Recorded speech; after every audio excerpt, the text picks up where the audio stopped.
চরম বিপদে পড়েছেন রুশ প্রেসিডেন্ট ভ্লাদিমির পুতিন। শত্রুর একের পর এক হামলায় হয়ে যাচ্ছেন নাস্তানাবুদ। এমত অবস্থায় নিজের ঘনিষ্ঠ মিত্র রাশিয়ার নিরাপত্তা কাউন্সিলের সেক্রেটারি সের্গেই শোইগুকে পাঠিয়েছেন উত্তর কোরিয়ায়। আর সেখানে গিয়েই শোইগু পুতিনের হয়ে সমর্থন চাইলেন উত্তর কোরিয়ার নেতা কিম জং উনের কাছে। এজন্য বুধবার পিয়ংইয়ংয়ে কিমের সঙ্গে বৈঠকও করেন শোইগু। ভিডিওতে দেখা যায় শোইগু এবং রাশিয়ার প্রতিনিধি দলকে স্বাগত জানাচ্ছেন কিম। আলোচনার ফাঁকে ফাঁকে কিমকে হাসতেও দেখা যায়। উত্তর কোরিয়ার রাষ্ট্রীয় গণমাধ্যম KCNA জানায়, মস্কোর বিদেশ নীতির প্রতি পূর্ণ সমর্থন ব্যক্ত করেছেন কিম। স্যান্ডেলিনা সো, রূপচর্চায় আভিজাত্য।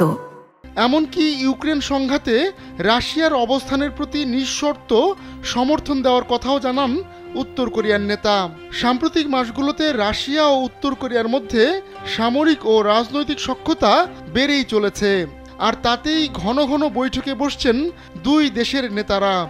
এমনকি রাশিয়ার হয়ে ইউক্রেনে লড়াইও করছে উত্তর কোরিয়ার সেনারা। গেল এপ্রিলে যা প্রথমবারের মতো স্বীকার করে নেয় দুই দেশের সরকার।